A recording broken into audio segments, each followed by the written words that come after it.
But the Eagles gift to you, I've been saying this all the time. It's holiday, happy holidays to everybody. Happy Thanksgiving for everyone.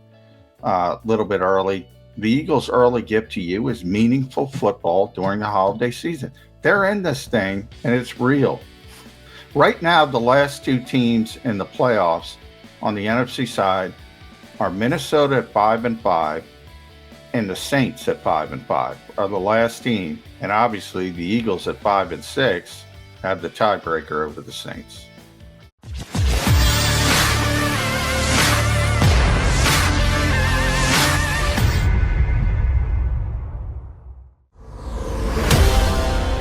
You got your Mac guys.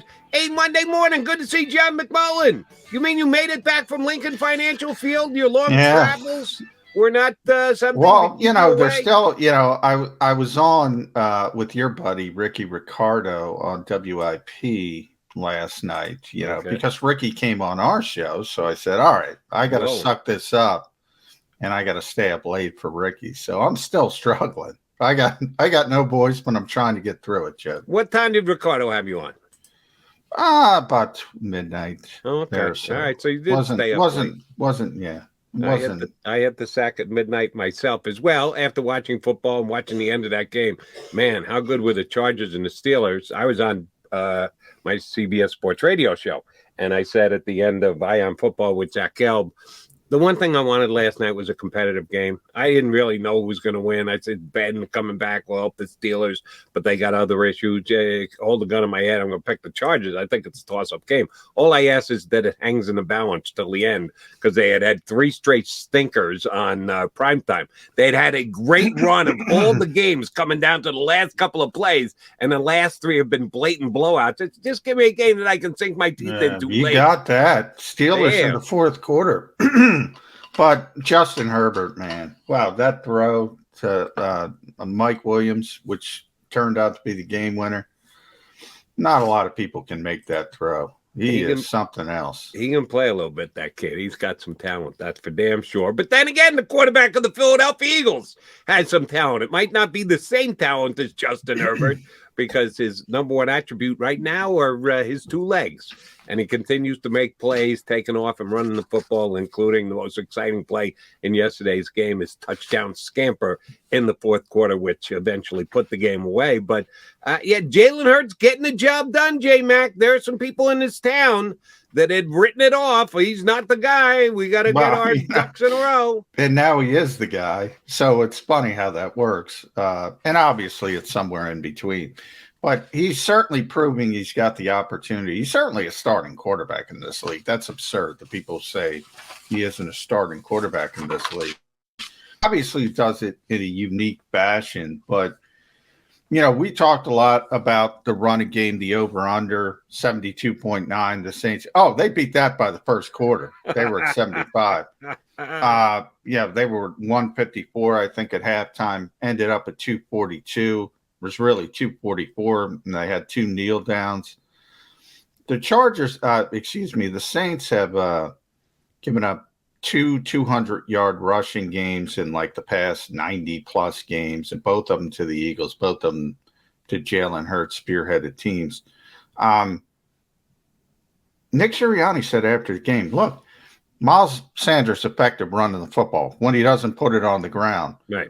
Jordan Howard effective running the football, even though everybody in this league thought he was done. Boston Scott has been effective running the football. It's because of Jalen Hurts. Everything opens up in that running game because people are so scared of Jalen Hurts and what he can do if he holds on the football and comes out the back end. And Nick Sirianni went on record and admitted it yesterday.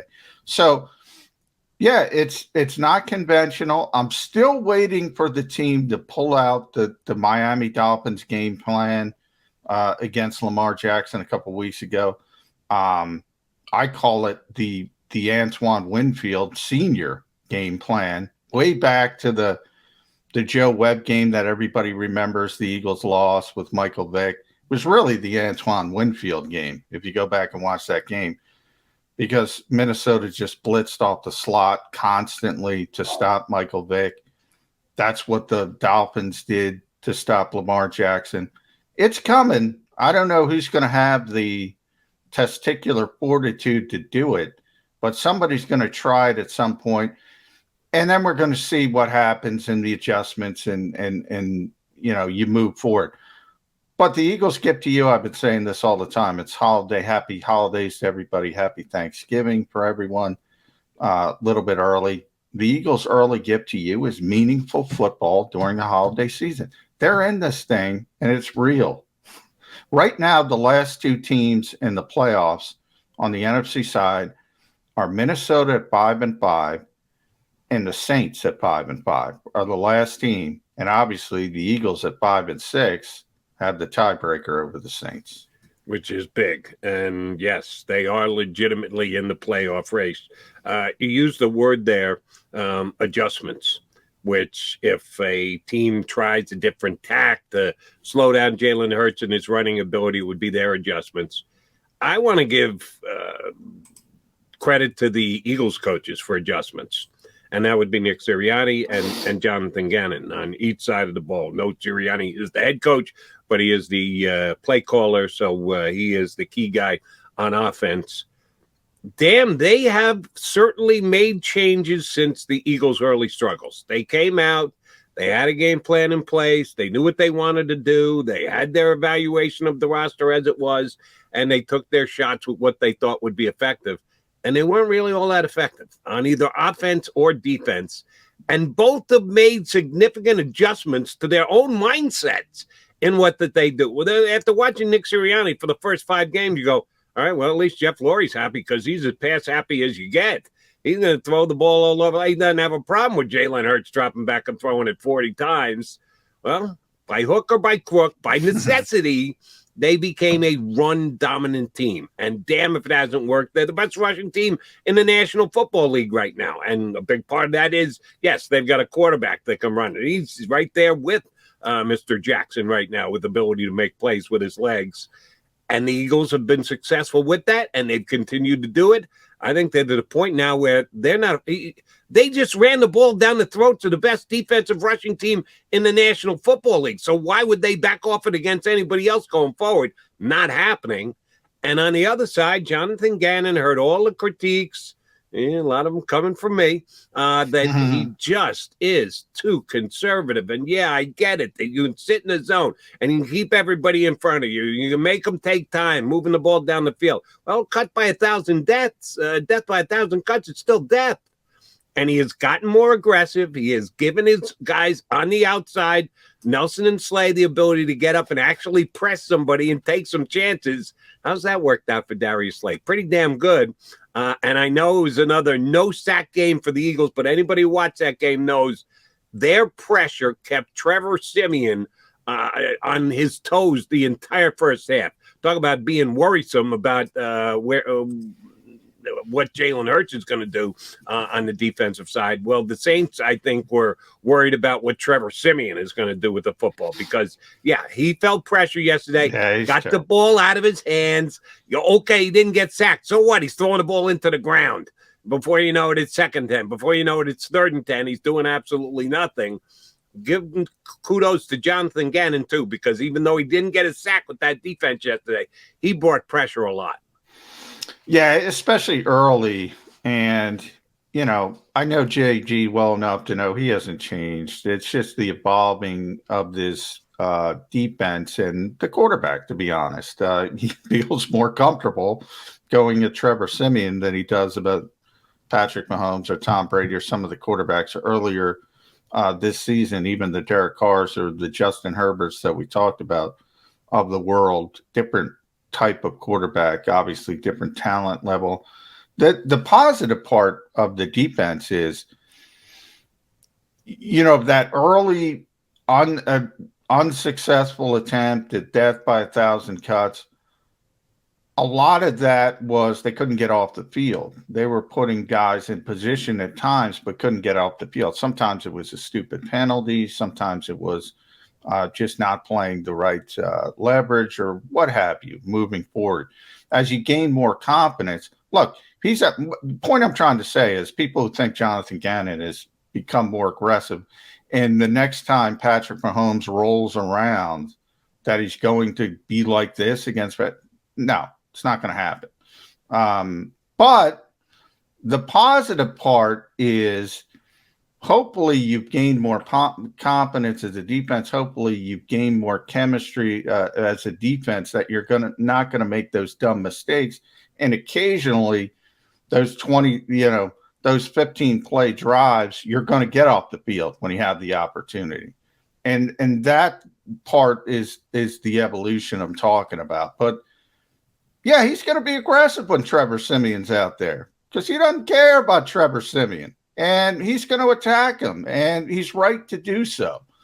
And so the bigger question is when the good quarterbacks roll around again. Now, the positive is they don't have a good quarterback rolling around. Next 5 games. Yeah, Daniel Jones, Taylor Heineke. Who the hell knows is the Jet quarterback? That's not a murder of roads of QBs coming up in the next 5 games against the Eagles. So settle in. You're going to see what you want to see for the next 5 weeks, but I wouldn't be fooled and assume it's going to continue. Let's say you get to the playoffs. Let's say you get to a Tom Brady in the first round, for argument's sake. However it shakes out. Yeah, he's not going to do that. But, it's still positive. It's still showing the evolution of the defense and some of the things they can do and some of the things he can do. You saw some of the A-gap, Mike Zimmer stuff. You saw some of the overloads, the blitzes that he's famous for. Avonte Maddox, who got his contract extension, is getting better and better as a slot blitzer. Yeah, it's all positive. All right, now we're getting way ahead of ourselves, but what the hell? It's Birds 365. We can do that, whatever the hell we want. Eagles make the playoffs, and their first round opponent is Matthew Stafford. Does the Eagle defense play more like they did against Trevor Siemian yesterday, or more like they did against Tom Brady previously this year? More like Brady. What the hell has Matthew Stafford ever done in the playoffs? Well, have some nerve, JG. Come on. It's more like that's like a veteran Justin Herbert comparison. The guy can kill you with his arm, and plus you also have the Sean McVay aspect of it, who's going to use a ton of motion and a ton of eyewash, as they like to call it, as Martin Frank likes to joke with me when I bring that up. But they're going to use a ton of that stuff to make sure that you're in the look that they want you in. So Sean McVay is a problem with that as well. But if say it was Matthew Stafford on Detroit back in the day, yeah, it wouldn't be Trevor Siemian, but it wouldn't be Tom Brady either. It'd be somewhere in the middle. And people don't like that answer, but that's the reality of it. I don't like it because I don't trust Matthew Stafford. I think that he's. Well, you trust him more than Trevor Siemian. Back down I know you don't. How's he played these last 2 games? I know you think Matthew Stafford's overrated, but I also know you're smart enough to know, as overrated as you think he is, he's a hell of a lot better than Trevor Siemian. I do know you know that. Yeah. All right. Fine. They kind of made Trevor Siemian look like Trevor Siemian, who had actually had 2 good games in a row prior to yesterday's game. Well, he's an NFL quarterback, and we've seen backup. We see it all the time, backup quarterbacks. Colt McCoy played pretty well yesterday. But, the more those guys play, the more they get exposed. And, again, you got to give – when you're killing Jonathan Gannon, you got to give him credit. Because I think Siemian came into that game, he hadn't thrown an interception. He could have thrown 4 at least. He ended up throwing 2. Right, he threw a couple balls into the ground because he just, I'm going to get killed. No chance whatsoever to complete the pass. He just throws them into the ground. It's not a sack, but it's almost as good. Yeah, well, the same thing happened in Denver. They had Teddy Bridger. They didn't have a lot of sacks, but they had him running for his life. So that's where I often say sacks. Sacks are great, but they're not the be-all, end-all. They obviously pressured and made Trevor Siemian very, very uncomfortable. And that's the bigger issue. And they succeeded. And, they took their foot off the gas a little bit in the second half, no question. Nick Sirianni admitted it from an offensive perspective. I think Gannon did it too from a defensive perspective. But look, early in the season, when when they were getting blown out in games and they would come back, I said, it doesn't matter. I'm going to say the same thing here. No, they blew out. They dominated the Saints. And all that other stuff doesn't matter. They dominated the football game. Well, here's where I'll go. I'm not going quite as far as you do. They ended up dominating the game because of one particular stop. When the Saints had the ball 1st and 10 at the 13-yard line with 8 minutes to go, down 14 points, if they score a touchdown here, that game's hanging in the balance. I'm sorry. You're down one score with 6 minutes, 7 minutes left to go. The Eagle offense sputtering at that time. Oh, the game's hanging in the balance right there. And they got a big stop. They got 3 consecutive good defensive efforts. Hargrave out of the middle of the playing a screen pass. Can I say real quick, what the hell is Sean Payton doing there? You're kicking a field goal?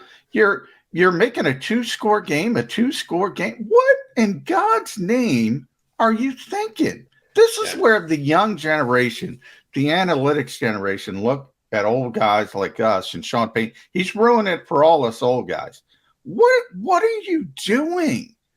Your goal is to at least try to win. You're probably not going to convert. We all know that. Your quarterback stinks.